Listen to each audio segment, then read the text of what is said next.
Karen said, I left him at Waterfall. And I heard Jen say, no, I saw you pull up in front of my sister's. Yes, she said, we drank so much, I don't remember anything from last night. Karen replies, he left the party we were at. I don't know what time. I didn't even go in. I went to bed.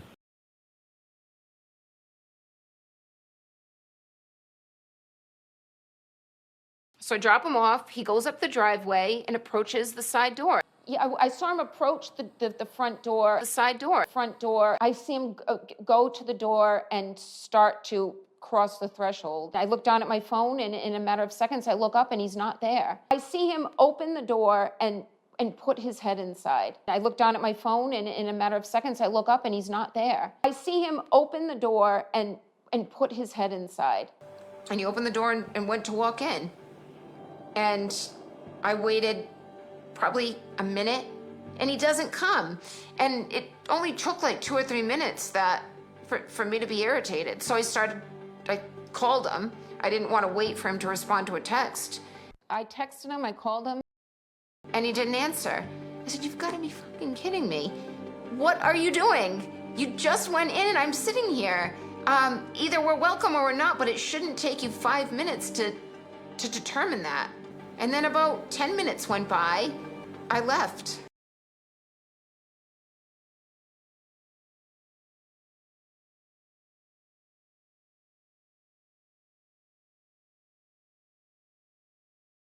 The questioning was very brief.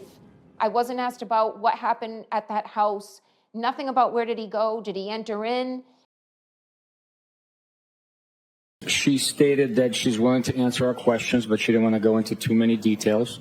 The defendant stated that she dropped Mr. O'Keefe off at 34 Fairview. She was asked if she saw him go in the house. She stated no, she did not see him go in the house. She was asked about the damage to her rear taillight, to which she stated, quote, I don't know how I did it last night, end quote.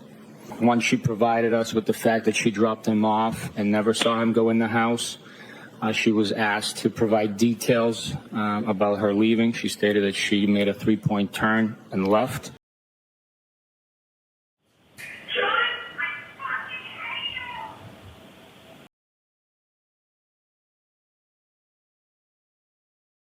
John, I'm here with your fucking kids. Nobody knows what the fuck you want, you fucking pervert. The first thing she said was, Carrie, John's dead. And then she hung up. The second time she said, I think something happened to John. I think he got hit by a plow.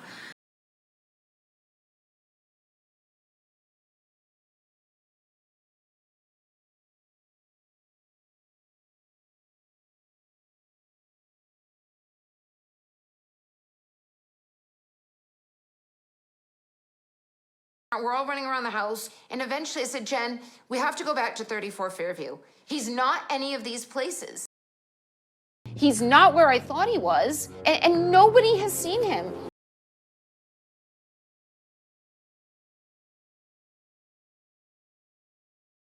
I was looking to find him on the side of the road. I was expecting I'd find him. Why am I deleting these videos? If anything, I mean, I want the video when I arrive home to show that my taillight's intact. I don't know that it would have captured it, but it could have. They wouldn't want that video in because it would show my taillight's intact. So who has a greater incentive to delete the video? I had told both Jen and Carrie that I cracked my taillight. I said I just hit my car on top of everything, but I didn't look at the damage. When my car was seized, there was a few small pieces of taillight missing that I had picked out at John's at 5:45 before we drove over to Fairview. I'm showing Jen and Carrie, look what I just did to my light, and I'm worried that there's going to be some kind of electric short circuit. There's like the bulb is showing, and some of the red plastic's missing. So I picked pieces out of the light housing that had kind of collapsed within the light and dropped them in John's driveway.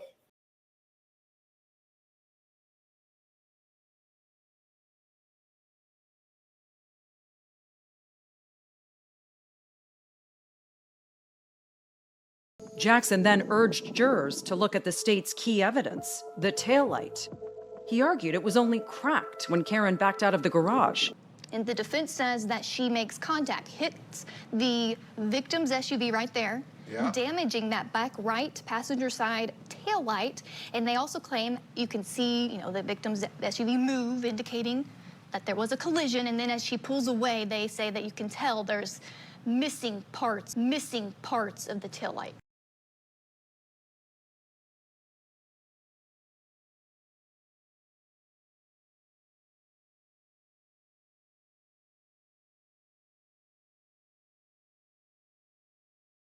In backing up, did you bang into his car? Yeah, I did.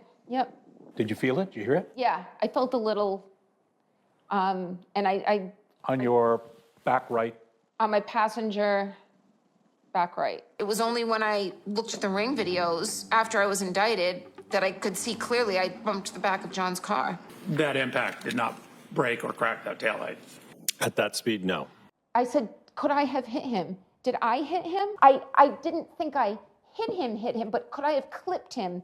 Could I have tagged him in the knee and incapacitated him? Could I have hit him? Did I run over his foot or hit him in the knee? Did I incapacitate him? It's kind of to the point that I even wonder, did I even say the word hit at all? Did I hit him? I know I said I hit him, but did I really say it as many times as law enforcement's claiming I said it?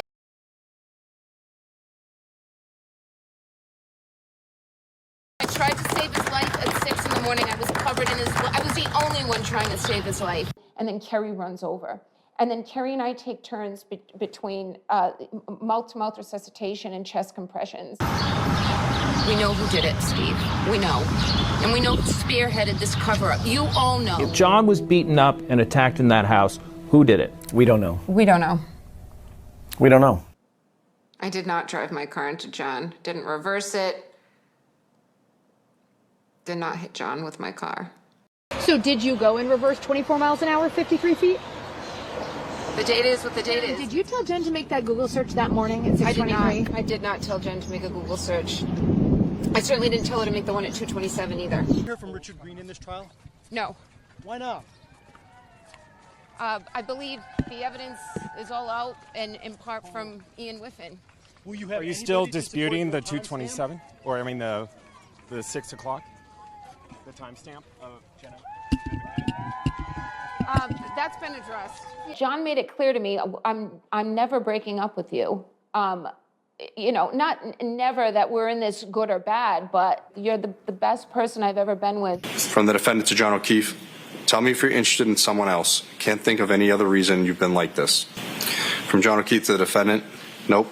Things haven't been great between us for a while. Ever consider that? From the defendant to John O'Keefe, can you please admit your head is out of the game with us? John O'Keefe to the defendant, sick of always arguing and fighting. It's been weekly for several months now. So yeah, I'm not as quick to jump back into being lovey-dovey as you apparently. 2:32:28 p.m. on the 28th.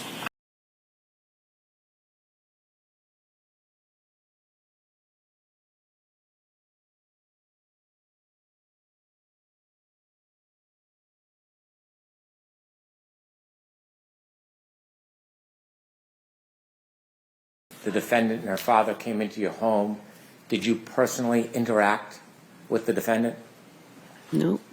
Was there any hugs, condolences? No. Did you ever confront the defendant with any accusations when she was in your home that morning? I don't even remember her being in the house. When she went upstairs, that's the last I saw of her. Did you ever lean over the kitchen island and say, I think he looks like he got hit by a car? No. They had pulled into the driveway before me, so I was presuming she saw my cracked taillight and was thinking, did you hit my son?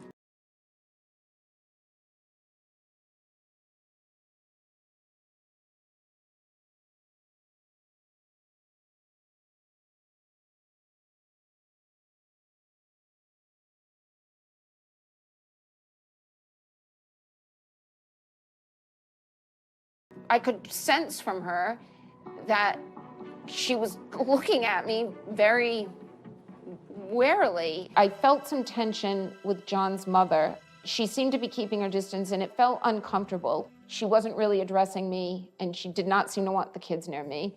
Karen says that's why she left and went straight to her parents' house. His mother leans over the kitchen island and says to me, "I think he looks like he got hit by a car. He looks like he got hit by a car."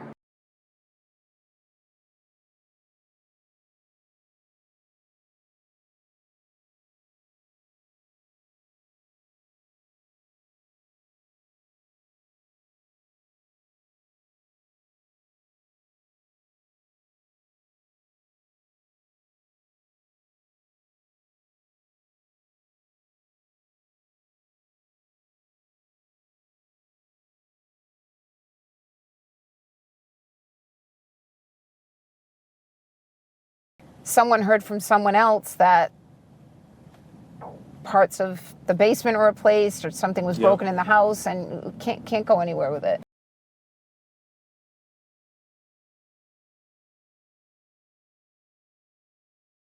I would call him the patron saint of Canton. He was just very selfless, frugal, and I think you'd be hard-pressed to find anyone that didn't care for John.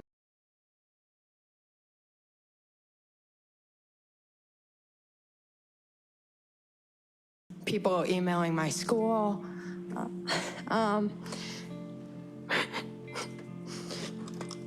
Just like a lot of harassment. Can I have a moment, please? Sure. It's impossible for me to have any sympathy for any of these witnesses. Definitionally, is it harassing witnesses? Yes, they're witnesses against me in my prosecution. And is he yelling things at them, and is he going up to their front doors and ringing the bell? Yes.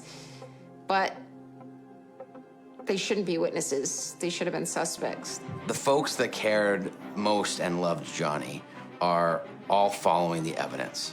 Her behavior, in conjunction with the hard evidence, in conjunction with the circumstantial evidence presented at trial, points in one direction. And that is that Karen Reed killed Johnny.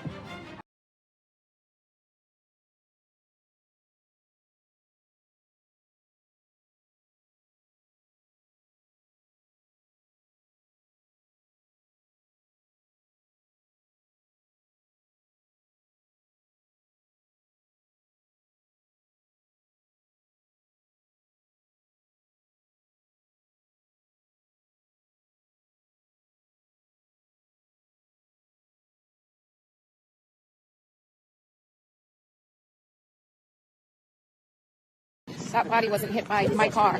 That body wasn't hit by my car. And you loved him, I'm sure. I didn't. We were dating. We were dating.